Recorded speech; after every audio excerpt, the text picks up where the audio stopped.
KLEK 102.5 FM, the voice of Arkansas Minority Advocacy Council, or our underwriters or sponsors. Good morning, everyone, and happy Friday. I don't know about you, but I've been looking forward to today all week long. I know we shouldn't rush the week, but it's been a week, so. TGIF. Okay. So today, Community Conversations, I'm your host, Quabila Harden, along with Ms. Micah Simone. Good morning. And my very special guest is Dr. Leslie McCasland and Mrs. Amanda Dunavant. So thank you, ladies, for joining me. Good morning. Good morning. Dr. McCasland is a rheumatologist here in Jonesboro, and I'll let her tell you a little bit more about herself and what clinic she works at, and we'll give you some more information later if you would like to have a more one-on-one conversation with her concerning what rheumatology covers. So go ahead, Dr. Leslie. Right. I'm Leslie McCasland. I'm a rheumatologist here in Jonesboro. I work at Arthritis and Rheumatism Associates. It's a new clinic that we started in February 1st of this year. Okay. I'm there with my partner, Dr. Beata Majewski, who's also a rheumatologist. Okay. All right. And how long have you personally been in this field? About 15 years. 15 years. Okay. What got you interested in rheumatology specifically? I did general internal medicine for 3 years, and I got interested in it then, seeing different things, and I decided I wanted to go back and do a fellowship. Okay, that's wonderful. And so today, and I'm sorry I didn't mention this in the beginning of the show, May is Lupus Awareness Month. So that's why we have Dr. Leslie here, and we also have Amanda, who is someone, I hate to use the word suffers, lives with lupus. I say I'm a survivor. So we want to give you the medical side. Dr. Leslie is going to give us a bunch of facts and figures, but not, we're not going to drown you out in facts and figures, but we want to help you all become more aware of what it is and how it's diagnosed and what the signs and symptoms of this condition. Would you call it a condition or disease? It's a disease. Disease, okay. Alrighty, but before we get too deep into some of that, I want Miss Amanda to introduce herself. Most of you may have heard her on Saturday morning or Saturday afternoons on Our Thoughts on the Matter, but she's here in a different format today. Yes, we're on Our Thoughts of the Matter from 12 to 1 on Saturdays. I have suffered with lupus my whole entire life. I was born with it. Went undiagnosed until I was about 25 and a half, 26. Okay. And it was due to doctors not listening to me and misdiagnosis.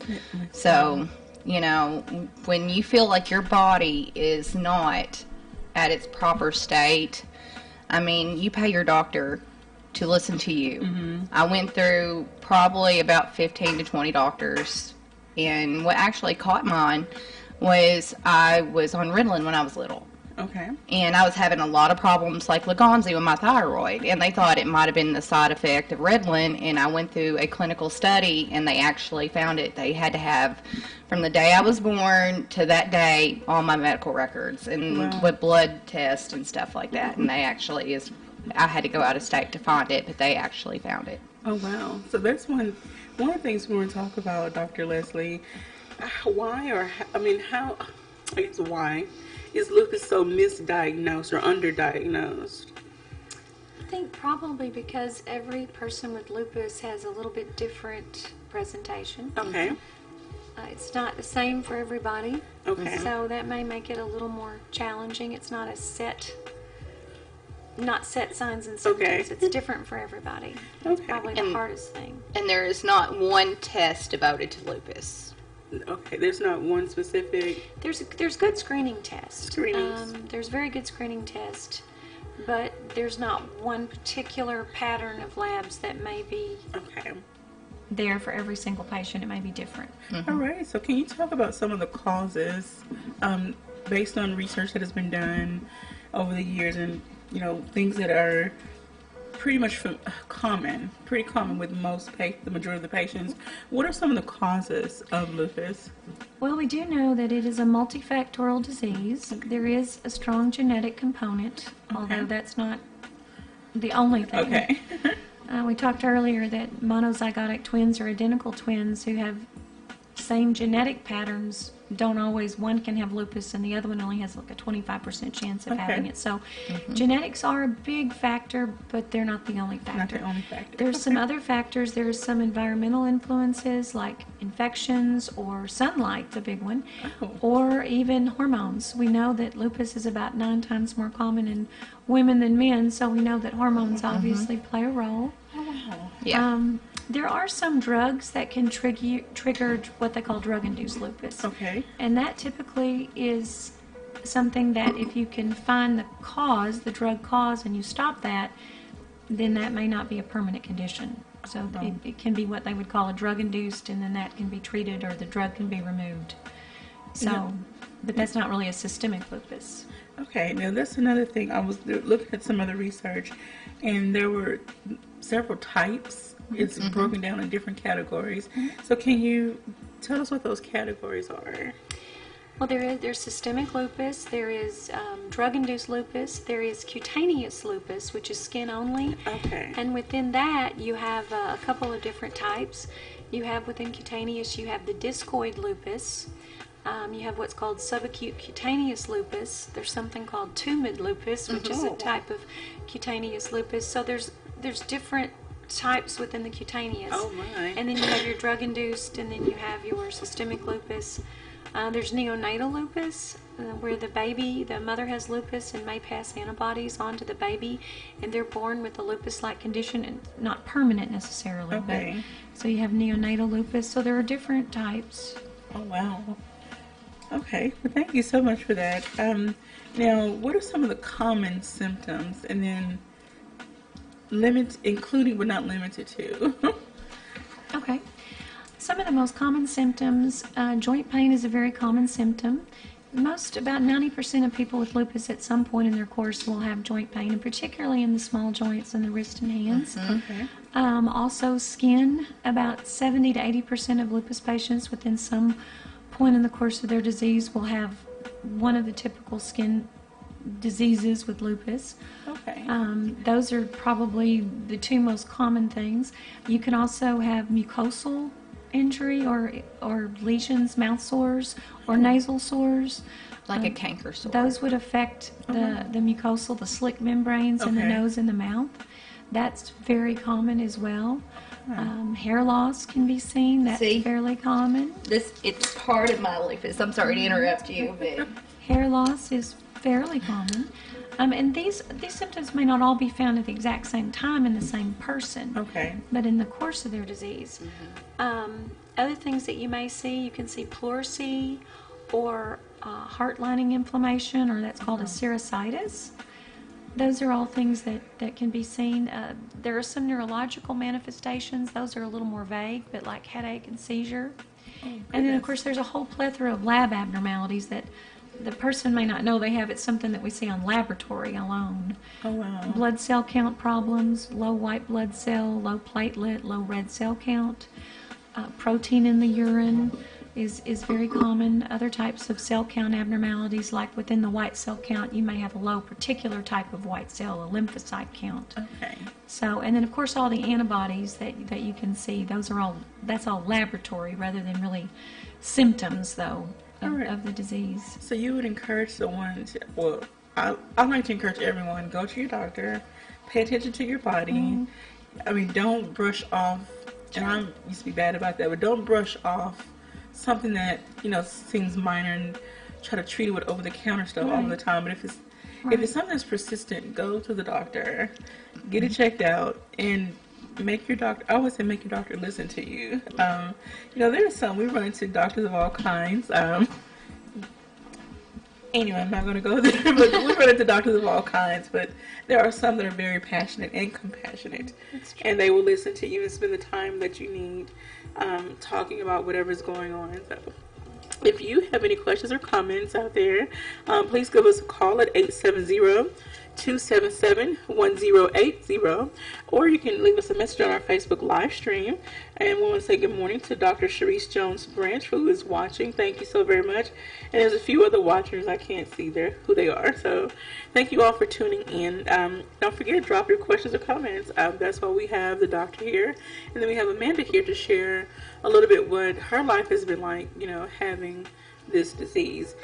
One thing I asked Dr. Leslie before we got on air, and it's right here on my paper, it's an autoimmune disease. So can you explain to those who may not know, what autoimmune means? Autoimmune means it's an antibody-driven disease, meaning you form autoantibodies or you form antibodies against yourself. So these are self-generated antibodies that drive the disease. Okay. It's basically your body fighting itself. Your body attacking, okay. And so lupus comes in, of course we don't have diagrams and different things, but, lupus comes in, so your body's then trying to fight that off. Right. Okay. All right, so diagnosis. You talked a little bit about ways to test it, do blood work and what you look for in the white blood cells. What are some other ways that you can do some testing? The ANA is the most common screening test. It's an anti-nuclear antibody, and it's run in different methods. The most common method used in the U.S. is the ELISA method, and it's a very good screening test in the sense that it is very sensitive, but it's not very specific. Okay. They say it has a sensitivity of about 98% sensitivity, meaning that it tries to pick up all the positives. Even if it picks up some false positives, the goal is with the screening test to pick up all the true positives. Okay. But it's not very specific. It's only got about a 45% specificity, which means it may not be specific for the disease. So it's a good screening test, but it's not a good necessarily fully diagnostic test. Okay. But it does kind of get people categorized that need to go seek more evaluation. Okay. Now, is your office equipped to handle someone who has been fully diagnosed with lupus? You have determined after ruling on everything else that this is what it is. What is the treatment process then? It's really different for every patient. Because like I was telling you, it's the symptoms and the presentation can be different for every patient. Okay. One of the big mainstays of therapy, at least drug therapy, is the old malaria drug Plaquenil. Plaquenil became approved in 1955, and we've used it in lupus probably for the last 35, 40 years. Okay. And it is a good baseline treatment for lupus. It helps with those antibody formation. Okay. It helps not only to treat the disease, but also to help prevent further manifestations of the disease that the person may not yet have. So that is kind of a mainstay of therapy, is this antimalarial drug called Plaquenil. Okay. A lot of the other treatments, drug treatments at least, kind of depend on the person's symptoms. Okay. It may, if they have a lot of joint pain, that they may take anti-inflammatories or steroids. Okay. If they have life-threatening kidney disease, they may take IV medications for their disease, what you would call almost like a chemotherapeutic agent. Oh my God. I've taken that. For their disease. So it really depends on the manifestations of the disease. But most everyone with lupus, unless they have some contraindication to being on it, probably should be on Plaquenil as a baseline therapy. Because we have shown that it does help progression, not only treatment of what you have, but prevention of what you don't yet have. Okay. I was looking at this list of some other common symptoms, and it mentioned sun sensitivity. Is that common with a lot of autoimmune diseases, that you become sensitive to the UV rays? It is, particularly with lupus and with another autoimmune disease called Sjogren's syndrome, which is kind of a cousin of lupus. And actually, a lot of the autoimmune diseases can overlap. Okay. So if you may have features of more than one, and if that's the case, they call it an overlap syndrome, where you actually have two diseases kind of overlapping. Oh, goodness. But lupus and Sjogren's both are very prone to have sun sensitivity. Oh my goodness. You're tuned in to Community Conversations on KLEK 102.5 FM. I'm so sorry. Again, that phone number is 870-277-1080. I told you it's Friday. My brain is already at home. I'm sorry. Okay, so Amanda, I want you to please tell us a little bit more about what life has been like for you even though you pretty much knew you had something going on before you were officially diagnosed, but then after your diagnosis and after various treatments, what has life been like for you? Well, when I first was diagnosed, well, before I was diagnosed, I kept telling, I felt like my body, something was wrong. Everything, we tried this. Well, you have that. No, I don't have that. Well, we'll try this. We'll try that. At first, I felt hopeless, and then I thought maybe I was crazy. Okay. I've actually talked to a doctor who told me it was all in my head. Okay. That I didn't know what I was talking about. Well, I'm sorry. Well, I do. Okay. And it was kind of like, well, it's all in my head. And then when I first was diagnosed, this is multi-generational. Okay. I've actually had family members die because of lupus. My mother's got vesiculitis, and she's also got lupus. Like, my grandmother's got lupus. My great-grandmother had lupus. So, Wow. You're coming to the doctor with this hereditary-based stuff, and I'm thinking of one of my cousins who passed away due to complications to lupus, dealing with her heart and her blood vessels. So I'm sitting here thinking, when I first found out, I've got 3 kids. Oh my goodness. And I'm like, oh gosh. And then it was denial for a little bit. Then it was anger. And then I started doing research, because it wasn't the fact that I had lupus that I was angry about. What I was angry about, it took so long that because the longer you let this progress, the worse it could get. And so that means you're not getting the proper treatment that you That's need. right. And then I came acceptance. I got on the lupus website and started looking around. Well, I'm not the only one, to be misdiagnosed. And some people, it takes over 6 years to get a diagnosis of it. Mm-hmm. So, the anger kind of went to acceptance, and in the middle somewhere there was denial for a little bit. But it's been pretty good. I started, I've always been the kind of, even when I didn't feel good, I'd get up and I'd fight, what I call fight the day. Okay. I would get up and do my normal routine. Things got really bad, if it wasn't for my children, if it wasn't for my grandparents, and if it wasn't for my husband, there would be days it hurts so bad that I would probably just lay in the bed. Okay. And Dr. Leslie has talked about the effects it has on your joints. It attacks. So what is it that it causes inflammation in the joints? I'm looking at my list of one of the symptoms is swelling or edema in the legs. Mm-hmm. So just around, like you said, those smaller joints, the wrist, the ankle, the knee. Right. It can cause inflammation in the lining of the joint, called the lining. synovium. Okay. And so it can affect lots of joints, but we see it a lot in the smaller joints. The one good thing about the arthritis with lupus, unlike rheumatoid arthritis, is it usually does not cause erosions in the bone. So usually you don't have a lot of permanent deformities from the arthritis of lupus like you might a rheumatoid arthritis, which is an erosive arthritis. Okay. I'm looking at I found a picture, and there's a lot of different images. So if anyone would like to know more, you can just type in lupus in Google, and there is a wealth of websites and images and facts and figures and things. But there's this one that shows a picture of the body and what it affects. The central and peripheral nervous system, heart and lungs, kidneys, your reproductive system, blood, eyes and mucous membranes, which you mentioned earlier, how people can get sores, lesions, I guess you say, in those areas where eyes, nose. Gastrointestinal, musculoskeletal, and skin. So I want to go through, we have one question here, from Miss Marilyn Brewer. I've been trying to get an appointment with Dr. McCasland.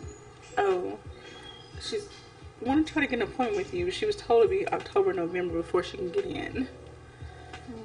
Do you have a waiting list? Yes, we do. We do have a waiting list. We do have a cancellation list. We do pull from it. So I would say let's get our name on that cancellation list and move that up. All right, Mrs. Maryland. So contact them again. Ask them about their cancellation list. So hopefully you can get in before October or November.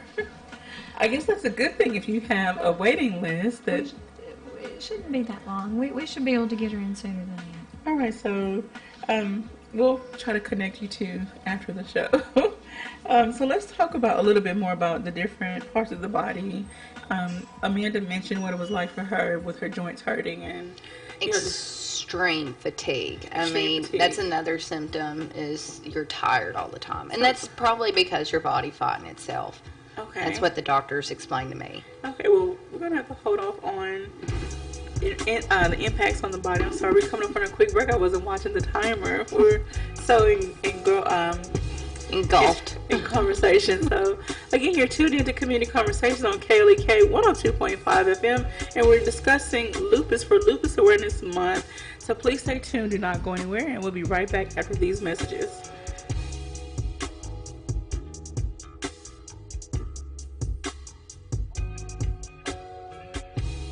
You're listening to Community Conversations on KLEK 102.5 FM. We'll be right back.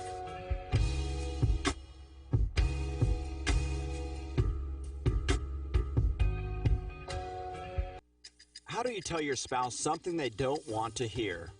I'm Mark Merrill with today's Family Minute. In a letter. That's right, a letter.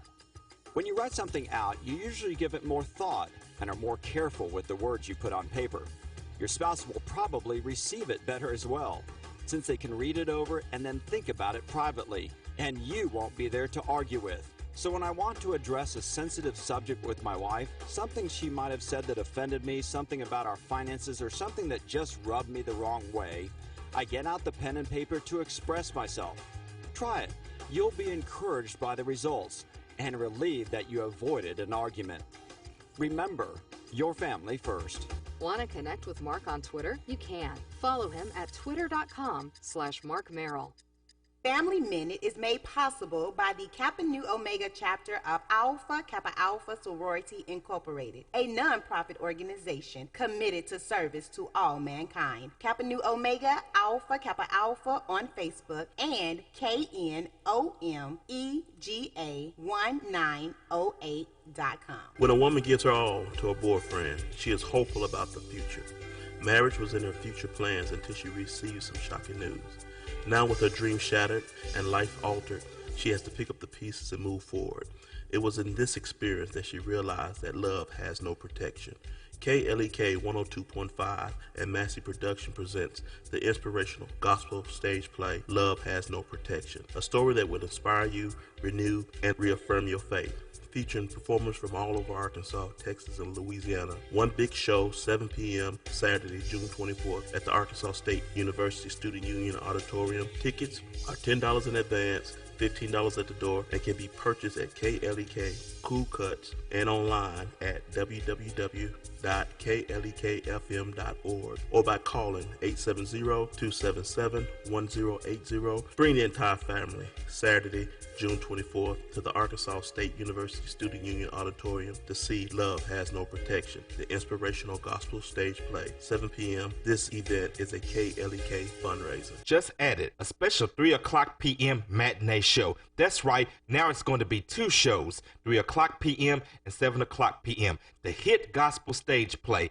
Love Has No Protection, coming to the ASU Student Union Auditorium June 24th. Don't miss it. KLEK 102.5 FM wants to be active in the community. If you or your organization is hosting a community service event, we would like to know about it and be a part of it. KLEK will promote your event on air, online, and on social media. KLEK personalities may also attend the event and provide music and or entertainment. Certain restrictions and availability may apply. If you or your organization would like to partner with KLEK to make the Jonesboro community a better place, call 870-277-1080 or email us at klek@klekfm.org.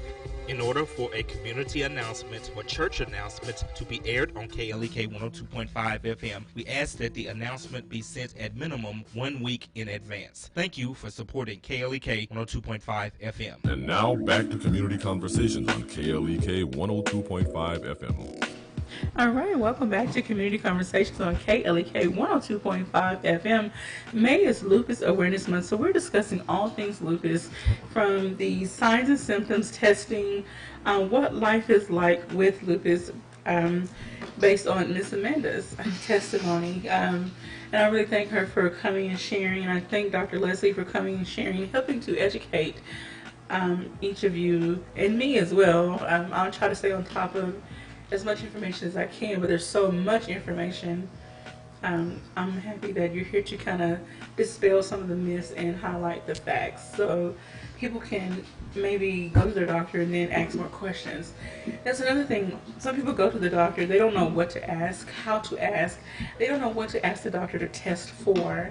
And depending on who the doctor is, how busy they are, I mean, there are some really great doctors, and there's just some that we have all had our experiences. So I'm not trying to bash anybody, but we have all had our experiences over the course of the years with doctors who just kind of brush some people off because the patient may not know what to ask for or how to ask certain questions. And maybe that's something you can help us with, Dr. Leslie.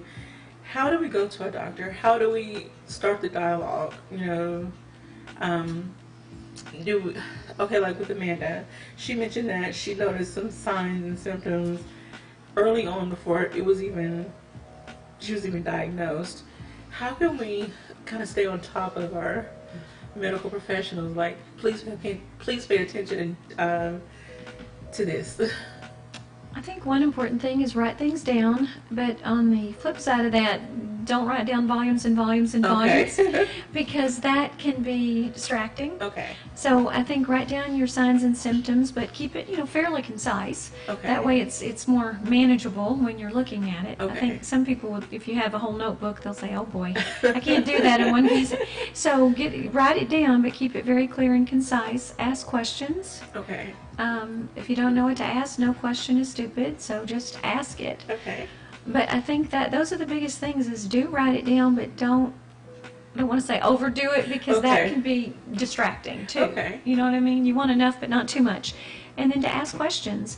And if you don't feel your doctor is doing what you want him to do, ask for a referral or seek one on your own.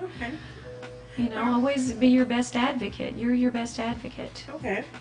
All right, so let's talk about, we're going to talk about the impacts it has on the body. And I want to give a shout out to, I guess this is, Ms. From Allie J, who's one of our DJs. Good morning, ladies. Good morning, Allie J. Good morning, Allie. Love you. Okay. Thank you so much for tuning in. Okay, so we talked a little bit about, off air, we talked about the central and peripheral nervous system, which is, your brain, spine, things of that nature. And it can cause some seizures, headaches, depression, low-grade fever, dysfunction, other cognitive issues. Let's talk about the effects on your heart and lungs. Okay. There's several, probably the most common effects on the heart and lung is the serositis that we talked about earlier, which is the lining of the lung and the lining of the heart.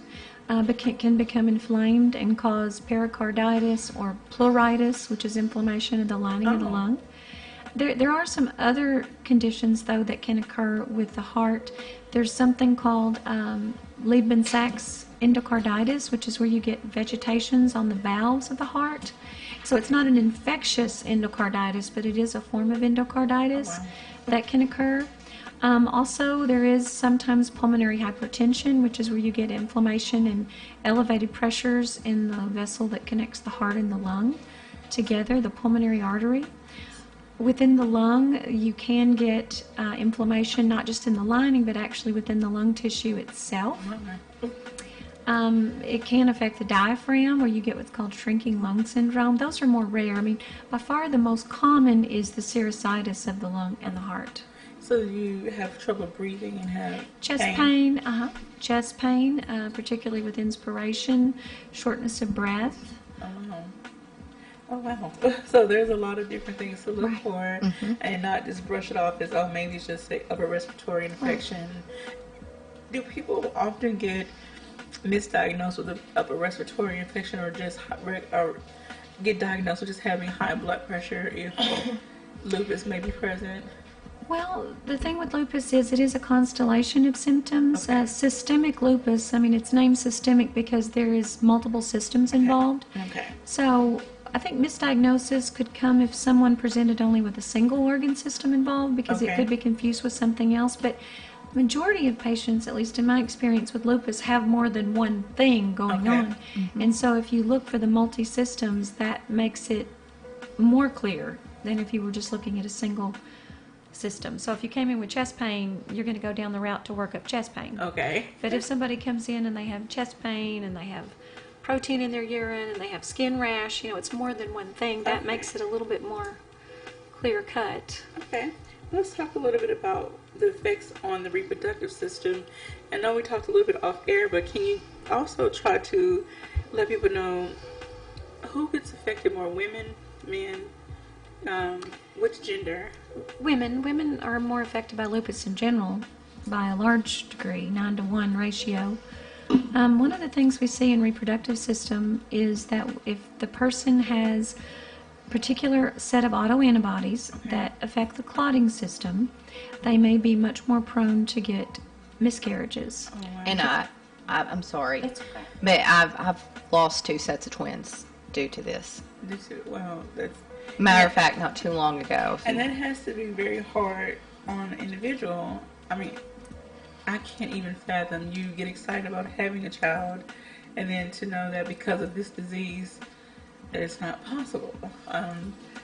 Okay. I'm sorry. and sorry to take your time up, but as a mother, it's hard because I'm a very protective mother. Okay. So it's like I'm blaming myself. I could not protect my children from myself. Okay. That's what it feels like. It was so hard, and it's still hard to even talk about it. It makes me want to cry. We don't want you to we don't want me to Jane to cry. Okay. But I do understand. I'm not trying to brush it off, but I know that it can be very difficult when you are planning something or you're trying to plan and then it doesn't follow through. Your plans don't follow through because of this disease. So would you warn or advise women to, it's hard to say, it's like, would you advise them maybe not to try to conceive? No, the thing is that we do tell women who are of childbearing age that have lupus, first of all, we do screen them for the APS, the clotting antibodies, so we can know if they have those. And we do tell ladies not to become pregnant if their lupus is active, because there is a very high rate of complications there. But if you have lupus, you're on therapy, your disease is under good control, we would pre-screen you for those antibodies, so we would know those ahead of time. Okay. And then if you do become pregnant, we would get you to high-risk obstetrician that deals with patients that have a little more complicated course of pregnancy. Okay. Alrighty. And so also it also affects the blood, and we talked about the eyes and mucous membranes. Now let's talk about the gastrointestinal aspect. I don't want to get too emotional talking about the reproductive system, and I don't want anybody to break down. I can't handle any tears today. No, it's Friday. We're supposed to be happy. Okay. Okay, so gastrointestinal. The biggest things we see, really, to me, what I see the biggest symptoms in gastrointestinal sometimes occur as much from the medicines used to treat the disease than from the disease itself. Because a lot of the medicines can cause stomach inflammation and erosions in the stomach. A lot of the anti-inflammatories and the steroids. You can get an autoimmune hepatitis, which is where you get antibodies against your liver and can get inflammation there. So that is definitely one thing. But a lot of the GI problems I see actually are more from the medications used to treat the disease. Okay, so it seems that with a lot of different diseases and conditions, the medicines that are supposed to help sometimes cause more. You do have to watch for side effects. That's for sure. Now, is there, when someone, I think we probably touched on this a little bit earlier, but when someone starts taking a medication, you mentioned the primary medication for this, do you monitor them to see if this is really the right course of treatment and then try to adjust according to their... Mm-hmm. Now, once someone has been diagnosed, they're on a course of treatment, can the disease flare up, take a different turn, Sure. and then you have to readjust again? Sure, absolutely. I mean, that's why follow-up is important. Okay. Sometimes we'll see patients, maybe they start doing better and then they start canceling appointments or no showing because they're like, oh, I'm okay, but that's not a good thing to do because definitely things can change. Okay. Definitely they can change. And I watched the show, and there's a lady that has lupus. She's a singer, and she talks about how it affects her. Her sisters don't understand all the time why she's tired, and she goes out in the sun and wears hoodies, and she can't stay in the sunlight. So Amanda, have any of those? You mentioned the fatigue, but what about being in the sun and? Typically, being out in the sun, it don't really affect my energy level. Matter of fact, it actually helps it. But you want to see a case of sunburn? Oh, wow. And it really affects my eyes. I have really light-sensitive eyes. Okay. Really bad. And, like, these lights are in here, and I'm all the time looking like this. Okay. My eyes have literally been sunburned due to being outside, just even mowing. So I'm all the time sunscreen it up. Okay. Big old hat. I try to get some of my vitamin D, so I limit myself. I also watch the UV, on the Weather Channel. It'll say, well, the UV is like 10. I'm long sleeve. I try to limit and when it's that way, I try to limit my out time. Try to stay away from the UV sunlight. Okay, so I noticed. Usually you have a pair of shades. Do you have a pair of shades? Yes, I do. She keeps a pair of shades there most of the time. So, would you advise people to, some people feel like, just because I'm diagnosed with this, everyone doesn't take it as serious, or they don't follow up with their treatments as they should. So, what advice would you give someone that's kind of nonchalant, really relaxed about staying on top of things? Well, I would tell them that, although the course of lupus is varied, I mean, everyone can have a different course, that it can cause fatality. Oh, wow. Thankfully, in this day and age with treatment, about 80% of people with lupus that are on effective treatment or on some course of treatment, there's about 80% chance you'll have a normal lifespan. So that's good, the good news. But the bad news is if you're not treating it, that may not be the case. So what would be the causes, I guess, for a fatality if it's undertreated or not treated? The number one cause of death in lupus patients, all comers, is cardiovascular disease. Okay. And partly that is because we know that if you have any disorder that causes chronic inflammation in your body, and that would include rheumatoid arthritis and some other ones, but including lupus, you are more prone to develop accelerated atherosclerosis. So you are more prone to get plaques in your arteries. Okay. So if a well-treated lupus patient or a well-treated rheumatoid arthritis patient should have lower levels of inflammation, they should have less risk of cardiovascular disease. But that is the number one cause of death, and a lot of that does have to do with just ongoing chronic inflammation that's not being treated appropriately. The number two cause is infection. Lupus patients are a little more prone to get infections, not just because of the drugs they're on, but from the disease itself. That's the number two cause. And then other causes of death related to lupus are more direct causes. Renal failure is a biggie. Kidney disease with renal failure, that's another one. But I would just tell people to keep their appointments, take their medicines, don't smoke. Okay. That's very important. Watch the sun exposure. Okay. Try to eat right. And this exercise. I know it hurts, trust me, but you have got to fight it. That's one thing I've heard. Even though you may not feel physically like doing exercise or certain things, the more you move, though, the better your body will feel over time. And Amanda mentioned yoga. Yoga is more low impact stretching and strengthens your body as well. So does the exercise help to reduce the inflammation? I think it does, and I think most people with exercise, the reason they shy away from it is because they say, well, it hurts and I know I'm not going to be able to do that much, so why do it at all? Okay. And I would just say you've got to start somewhere. And every little bit helps. And there are certain things you can do, like yoga or water therapy, Tai Chi. These are all low impact things. And any little bit you do helps. You got to start somewhere. Okay. Even when you're used to, now this is coming from personal, even if you're used to doing 30 minutes to an hour, there you will always have good days and bad days. Even if it's for 5 minutes. Okay. You need to do it because it's better than, like she was saying, not doing it all 5 minutes here.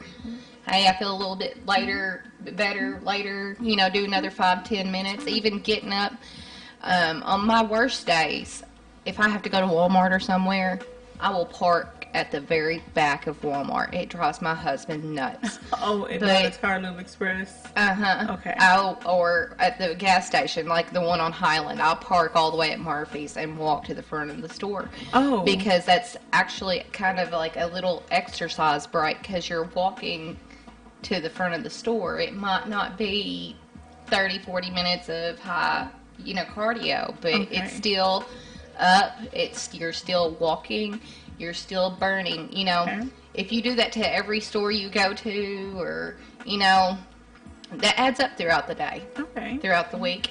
We need to get you one of those little trackers. I've always wanted to get one. I've thought about it. Want to know how many steps I've taken, and then I'm like, I don't know if I want to see that or not.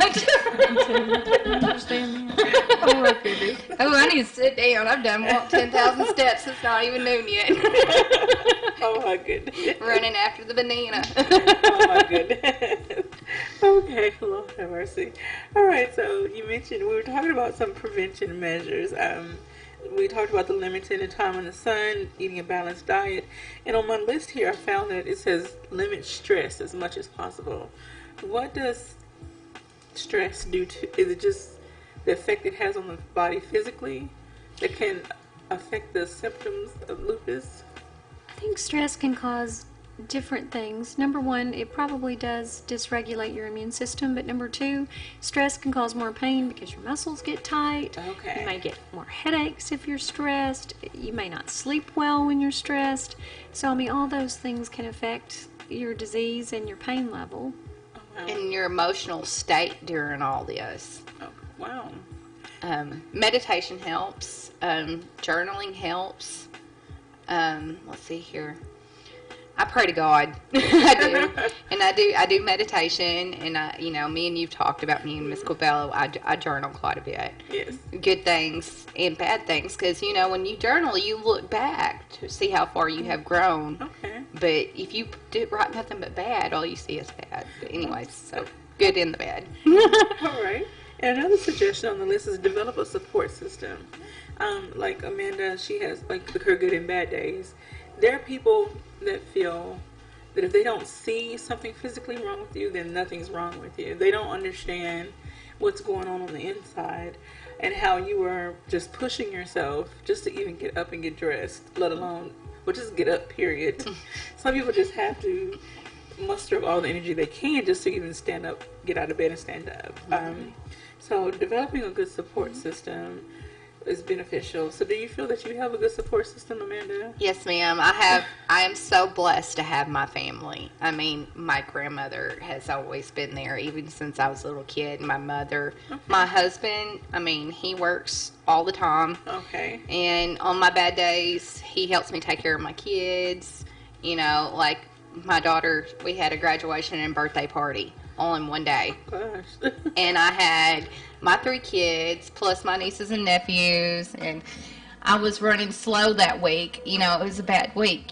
Like I was saying, you have your good days and bad days, and the day of, I still had a whole entire list of the size of this napkin I hadn't done, and poor Hunter was running around trying to get it done. At that point, he was not today. But I thank God every day for him and my family. I'm very blessed with a good support system, because without the good support system, even if it's a bad day, and it's going to be really sad when my grandma goes, but I'll pick up the phone and I'll say, Grandma, I'm having a bad day, and she'll make me laugh, or it's just one of those days, Amanda. You just got to push on. You have always been a fighter. make a long story short, we got 30 seconds, but, you've lived through so much, you can beat this. My cheerleader, my grandma's my cheerleader. That is awesome. All right, you're tuned in to Community Conversations on KLEK 102.5 FM. We're getting ready for another break, so please stay tuned. Don't go anywhere. The phone lines are still open, 870-277-1080. So give us a call if you have any questions or comments, or leave us a message on our Facebook live stream, and we'll be right back. You're listening to Community Conversations on KLEK 102.5 FM. We'll be right back.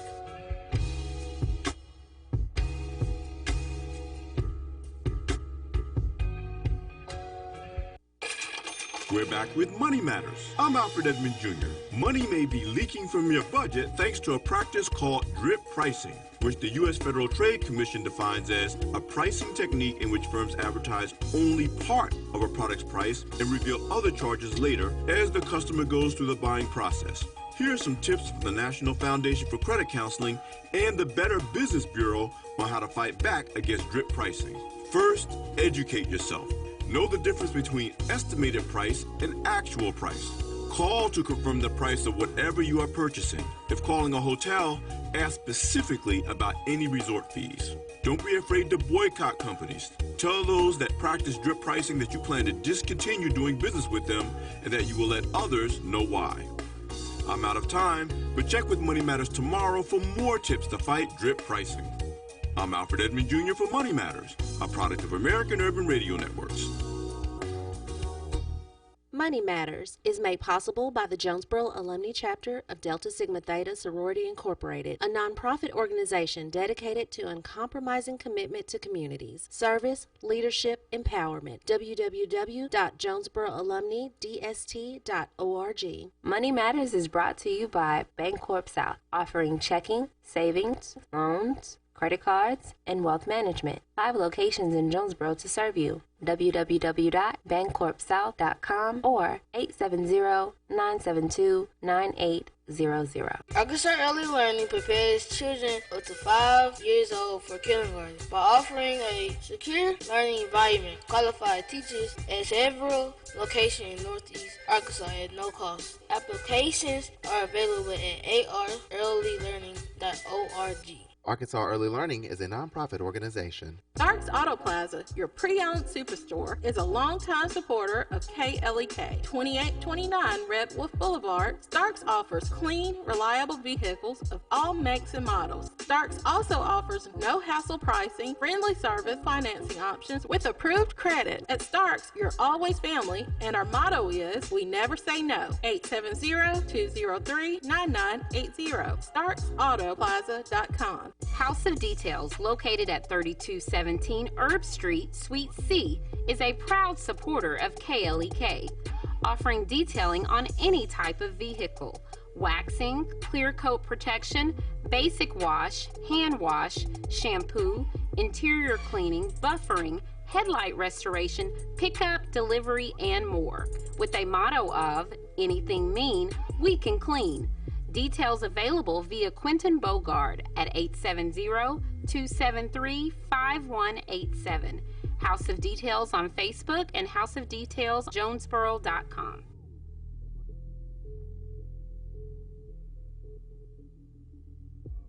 And now back to Community Conversations on KLEK 102.5 FM. The vibes do help. Welcome back to Community Conversations on KLEK 102.5 FM. We're speaking with Dr. Leslie McCasland from Arthritis and Rheumatism Associates, and Mrs. Amanda Dunavant, who is an individual, I don't want to call her patient, individual that is living with lupus. I hate to use the word suffering. I try to put a positive spin because you're living with it, you're dealing with it, you're surviving through it, okay? So I can't thank you all enough for sharing so much valuable information with us so far. And during this last segment, we're just going to wrap up and recap on some of the information that you've gone over earlier, some of the signs and symptoms, and then we're going to talk about, if anyone has any questions for you, Dr. Leslie, how they can reach you. So go ahead. Okay.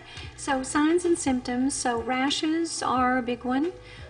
Inflammation of the joints, mouth sores or nasal ulcers, sun sensitivity, chest pain or pleurisy, those fatigue, Raynaud's phenomenon, dry eyes, dry mouth, hair loss. Those are all big signs and symptoms. Okay. Go ahead. Oh, you mentioned skin biopsies. How do you conduct a skin biopsy? Usually we send someone to a dermatologist to do it, and they can determine the best, first of all, if you need one, and I think they're very helpful at times. And then they can decide the best area to go after and send those off, and those can be very helpful for us. Some things are more clear cut, other things aren't. So in those cases, biopsies are very helpful. Okay. Alrighty, I'm sorry to interrupt you. That's okay. And as far as contacting me, probably the best way would be our website. Okay. arajonesboro.com is our website. There's an area on there to leave questions. And it's got other information on some disease states as well on there. But it has a email icon that you can send us a message through there. Okay. Now, I didn't ask this question earlier. Can lupus be misdiagnosed as just arthritis, depending on some of the symptoms someone may have? Yes, if they presented mostly just with a joint complex rather than a multi-system area, then yes, I suppose it could be. Okay. Alrighty, so any final advice or just follow-up information? I would just say if you have been diagnosed, the most important thing is take your medicine, keep your appointments, stay out of the sun, don't smoke, get plenty of rest and exercise, eat right. Those are probably, and just remember that 80% of people with lupus, if they do their medications and do everything they're supposed to do, over 80% of them have a normal lifespan. Okay. And one thing I would like to advise from a personal perspective, once you've been diagnosed with something, lupus or anything, start keeping a journal. Like Amanda said, she keeps a journal. But start documenting your symptoms. On today I feel, however you feel, today I feel a lot more pain, and start documenting those things and look for patterns so that you can discuss those things with your doctor, so your doctors can maybe either alter the course of the treatment or, do something different to help relieve some of the discomfort that comes along with whatever you have. And like you mentioned about diet, everyone should eat a well-balanced diet, as we're seeing donuts on the table. But everyone should eat a well-balanced diet. And some people feel like I'm being restricted. Some people don't like to feel like they're being restricted. But with some diseases, you have to make those choices that I have to do gluten-free, I have to do dairy-free, I have to break away from some things in order to start feeling better. So, Amanda, since you are doing no gluten, how do you feel? Do you feel like it has helped you in some areas? Yes, ma'am.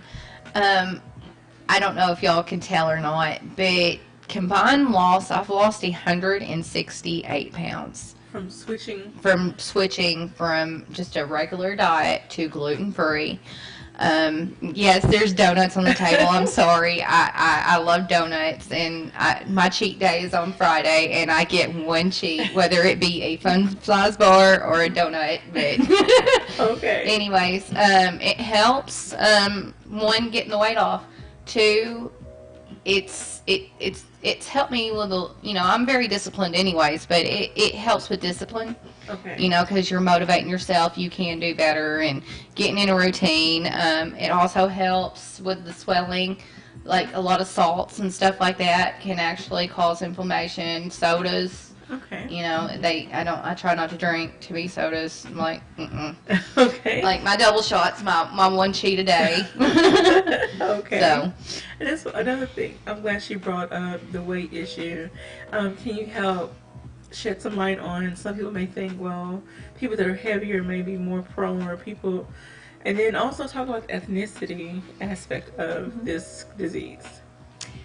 There's definitely some ethnic tendencies, there is about a 2 to 4-fold more risk of lupus in the non-Caucasian population. Okay. So African American, Hispanic, and Asian. Okay. They are more prone. Native American also. Oh. I'm over 50%. I know y'all can't tell. I'm so light-skinned, but you look at my sister. She's a green-eyed little Cherokee Indian. I mean, the long dark hair, the olive skin. But Native Americans also. Anybody other than Caucasian. That was like, what? Has research? It's research. Has research shown maybe why it shows up more prevalent in these ethnic groups? There are genetic tendencies, and that's probably the reason why that it shows up. We know that there is no one particular gene. In other words, it's not one chromosome that has one particular gene, but there is. It is a. There's a lot of genetic polymorphisms, and that's probably why some ethnic have more than others, more tendency than others. Okay. All right. So, again, we're speaking with Dr. Leslie McCasland from, Arthritis and Rheumatism Associates. I'm going to get in it.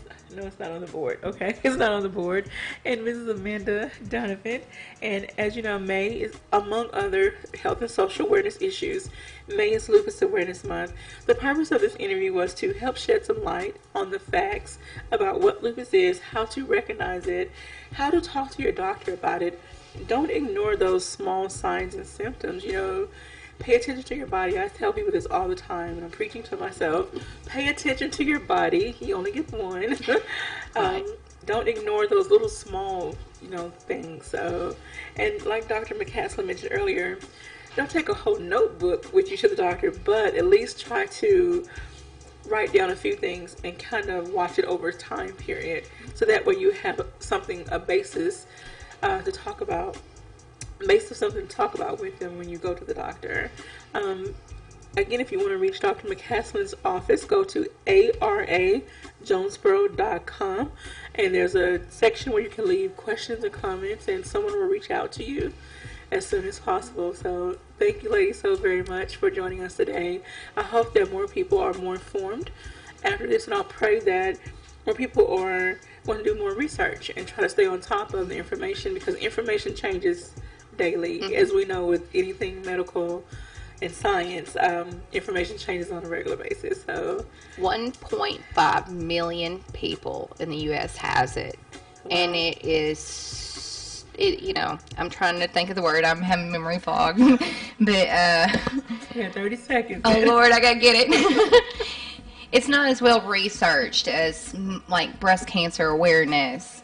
16,000 people, according to lupus.org, actually a year is diagnosed with this disease. 16,000. When there are millions of people that have it. Mm-hmm. Well, we pray that the research gets better and better, and more people are recognized, diagnosed. So thank you all so very much for being here. Thank you everyone out there who listened and watched the show on our Facebook live stream. The video will be available for the rest of the day, so go back and watch anything you missed. Thank you for listening to Community Conversations on KLEK 102.5 FM.